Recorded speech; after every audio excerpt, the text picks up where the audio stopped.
This week, law enforcement announced it had foiled a potentially devastating series of hate-fueled attacks on local institutions by a self-styled domestic terrorist. The announcement was particularly significant because it came on the heels of the assault on the San Diego synagogue by an anti-Semitic shooter. Law enforcement, whether it's our federal partners or here locally, LAPD, LA School Police, and others, often go underappreciated. I was thinking about that this week as I attended a ceremony at the LA Police Academy to honor police officers who died in the line of duty. It's a particularly poignant ceremony, and it was for me because as they were reading the names of officers who had been killed in the line of duty, I recalled attending their funerals in many cases.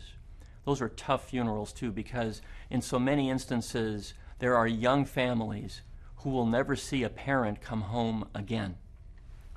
As I was sitting at that ceremony, I was reflecting a little bit on a moment more than 2 decades ago when I was on the Los Angeles City Council.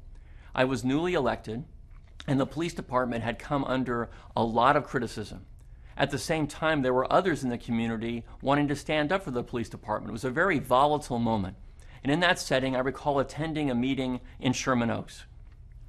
As I was there, a mother stood up. She said she was there to support the police, and she said why. She was holding back tears as she was describing the fact that her high school-age son had gone to a neighborhood 7-Eleven after a football game. While he was there, he was shot in a drive-by shooting. A police officer came to the scene. He recognized that her son wasn't going to make it. The police officer held her son and stayed with him so he wouldn't die alone.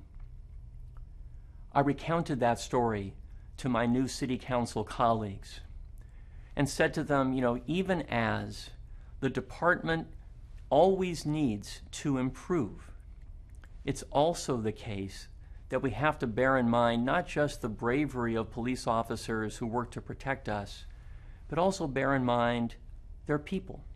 They're people who often demonstrate great compassion and acts of simple human kindness. This week I was thinking about that when I heard the report of an interaction one of our neighborhood prosecutors had with an employee of a church.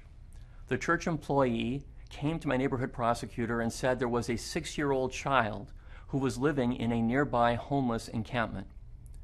Efforts to reach out to the child's dad to get him the help that he needed hadn't been successful. He simply wasn't ready to accept the services that he and his child needed. So eventually, LAPD put the child in protective custody. An LAPD sergeant took a special interest in the welfare of that homeless child. Our neighborhood prosecutor put him in touch with the Department of Child and Family Services. That LAPD sergeant decided to become the foster parent for that 6-year-old. And by all accounts, the child is now thriving in the home of that LAPD sergeant. I spend a lot of time on the street, in the field, with police officers, LAPD, LA School Police. We might be working to thwart a series of robberies in one neighborhood or to protect another from gang violence, or trying to assure that a school isn't the target of gun violence. In all these cases, I think many of us tend to take our police officers for granted. I just wanted to take a second today to remind us that we really can't take them for granted. Their bravery and their humanity are worthy of our respect, and we should tell them so. I'm Mike Feuer, the Los Angeles City Attorney. Thanks for watching.